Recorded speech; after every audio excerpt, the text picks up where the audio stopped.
How to gear up kids to fish for real. Big in. Oh yeah. That's a big smallie.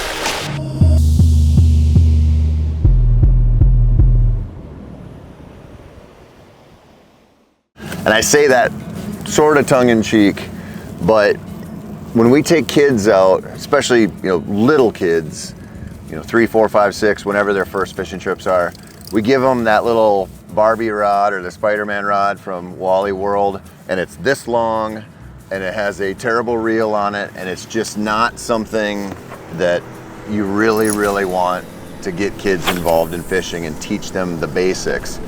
Now, there's a lot of stuff that I've learned with this little girl and her sister about the right gear to allow kids to be able to actually cast, actually retrieve, keep them tight, set the hook, and fight fish, which is huge. That is an awesome fish.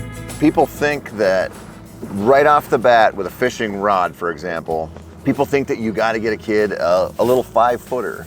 But if you look at the Bass Pros and BASS, wherever, they're not throwing 5-foot rods. They're throwing 7.5, 7s, sometimes longer than 7.5, because it's just pure physics. They're also not throwing super whippy rods. Like if you pick up a rod and you can shake it and it's kind of doing that thing, there's no backbone to it. So casting with that, super hard.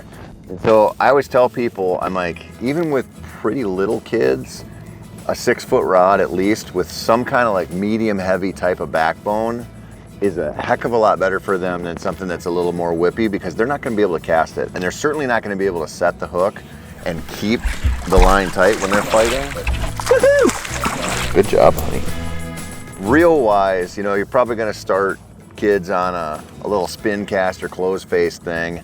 I don't really like those. They're fundamentally easy to use, I guess, but kids can handle a spinning reel pretty young if you teach them how to use it. To get kids in a position to actually help them cast, it's really nice to use braided line if you can. Maybe you're in a really clear water and you don't want to, but braided line, you can get 20, 30, 40, 50 pound test that might be 6 or 8 pound mono diameter up to 10, 15 pound, depending on what you go. But what that means is they have a very strong line, but they can cast it far because the diameter is small. And that's really important. The other thing about that I like to use braid for kids is because they can set the hook. There's no stretch in it like monofilament. There's a couple other things that I just think are like super important when you're taking kids out, and those involve a little bit of safety. Sunglasses, always. If you've ever talked to anybody who's taken a hook to the eye, it's not something anyone wants to deal with, and they're flinging hooks around. They're not used to it. I mean, even people who've been fishing a long time can get a little reckless once in a while. A fish handling glove. This is like a lifesaver. I keep one of these in my boat, and I keep one at home in case we just go out to the river by our house or wherever. And even though this is sized for me, younger kids can put this on and hold fish and they won't get spines. Super important, because what you don't want is to have that kid finally catch something nice and getting a spine in them, because that can put them off fishing pretty well.